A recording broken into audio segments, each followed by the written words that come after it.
في بلاد ما وراء النهر، وفي قرية بالقرب من بخاري الواقعة في جمهورية أوزبكستان حاليا. ولد أبو علي حسين ابن عبد الله ابن علي ابن سينا. ولد في عام 980 ميلادي و370 هجرية. ابن سينا الملقب بالشيخ الرئيس. ابن سينا عالم، طبيب، فيلسوف، ويعد من أعظم علماء المسلمين في التاريخ كله. اتعرف بذكائه وفطنته وسرعته على التعلم. ابن سينا بارع في الطب، في الفلسفة، في الرياضيات، في الكيمياء، في الفيزياء، وألف كتب تدرس حتى الآن. كتاب القانون في الطب ظل لقرون مرجع رئيسيا في دراسة الطب، وفي معلومات دقيقة جدا عن التشخيص والأمراض وعلاجها. ابن سينا ما كانش بارع في الطب بس، ابن سينا ألف كتب في الفلسفة وفي العلوم الطبيعية وفي الرياضيات وفي الكيمياء وفي الفيزياء وفي الفلك. ابن سينا كانت أفكاره مصدر إلهام للعالم كله، لعلماء كتير جدا. بس رغم أنه قرأ في علوم كتيرة،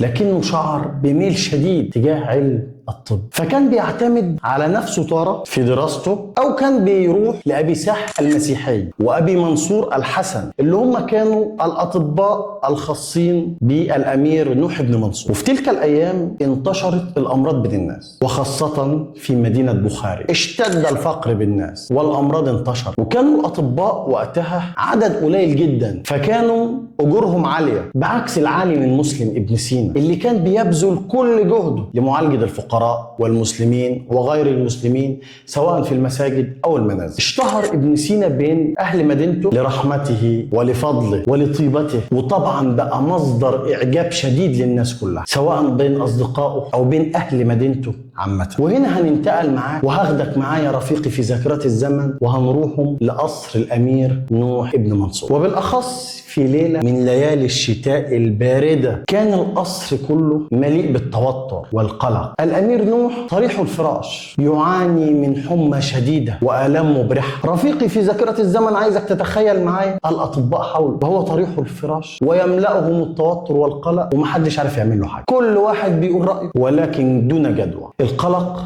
بيخيم على المكان والقصر بالكامل. هنا ظهر كبير أطباء القصر وقال للأمير نوح بصوت مهزوز: لقد جربنا كل شيء يا مولاي، لكن حالتكم لا تتحسن. الأمير نوح يرد عليه بصوت ضعيف مهزوز: كل مرض أشعر وكأن النار بداخلي تحرق جسدي. طبيب تاني يرد عليه ويقول: احنا سمعنا عن طبيب شاب يدعى ابن سينا نابغة في الطب رغم حداثة سنه. الأمير نوح بن منصور يرد عليهم بصوت متقطع ويقول لهم: أحضروا هذا الشاب لعله يساعدنا فلربما يحمل الشفاء. هنروح للمشهد الثاني. ابن سينا داخل القصر وكله ثقة وشموخ، ثقة لا تتناسب مع عمره. الشاب لسه في 17 ذو نظرات ثاقبة، يصل إلى الأمير وينحني له احتراما وتقديرا، ثم ينظر إليه بعين متفحصة، ثم ينظر إلى أطبائه: أرجو أن تسمحوا لي بمعاينة الأمير بنفسه. يقترب ابن سينا ويشوف نبض الأمير ويسأل الأمير عن الأعراض، يرد عليه بصوت ضعيف ويبدأ إشارة: الألم هنا وكأن قلبي مثقل بالنار وجسدي أضعف من أن يتحمل. يستمع ابن سينا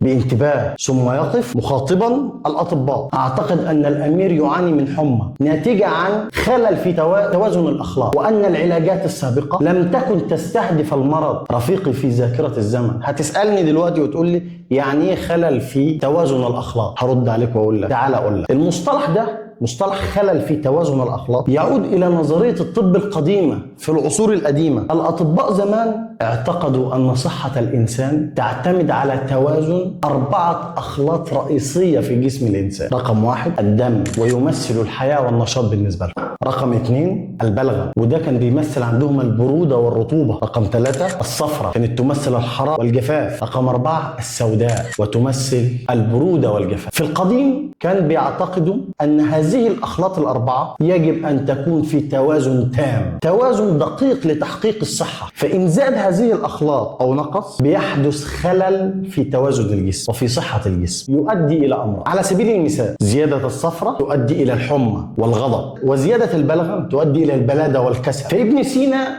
مثل أي طبيب في هذا الزمن استخدم هذه النظرية لتشخيص وتفسير الأمراض. خد بالك يا رفيقي في ذاكرة الزمن إن النظرية دي زمان كانت تمثل فهما متقدما جدا لكيفية عمل الجسم وكيفية ارتباط العناصر الخارجية مثل الحرارة والرطوبة بالصحة العامة للإنسان. نرجع لحديثنا وقصتنا ما بين ابن سينا وأطباء القصر في معالجة الأمير نوح بن منصور. رد عليه طبيب من أطباء القصر مشككا فيه. وماذا نفعل أيها الشاب؟ ابن سينا رد عليه بكل ثقة: سأقوم بتحضير مزيج من الأعشاب يساعد في خفض الحمى وتنقية الجسم من السموم، ويجب أن يعطى الأمير جرعة كل بضع ساعات، وسيحتاج إلى الراحة التامة. ويتوجه بعدها ابن سينا لتحضير الوصفة والأعشاب الخاصة بالأمير، ويقضي ابن سينا ليلة كاملة في تحضير مزيج الأعشاب والعلاج الخاص بالأمير نوح بن منصور. هناخدك بعدها رفيقي في ذاكرة الزمن للمشهد رقم 3، وبالأخص بعد يومين من تناول الأمير العلاج، بينما الأمير يشعر بتحسن تام وملحوظ.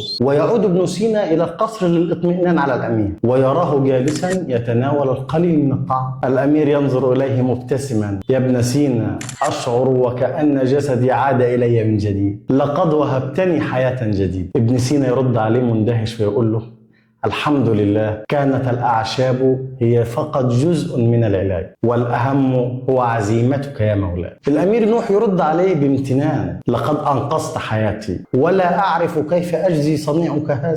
عايز إيه؟ عايز أكافئك. ابن سينا يرد عليه مستغلا تلك الفرصة علشان يصل إلى مبتغاه: العلم والمعرفة والتفقه في الدين وفي الطب. ويقول له: مولاي، إن أمكنني الوصول إلى مكتبة القصر فذلك سيكون أعظم شكر. ومن هنا تبدأ مسيرته العلمية العظيمة ليتحول إلى أحد أعظم علماء التاريخ. دي كانت قصة علاج ابن سينا للأمير نوح بن منصور. لايك، كومنت، شير.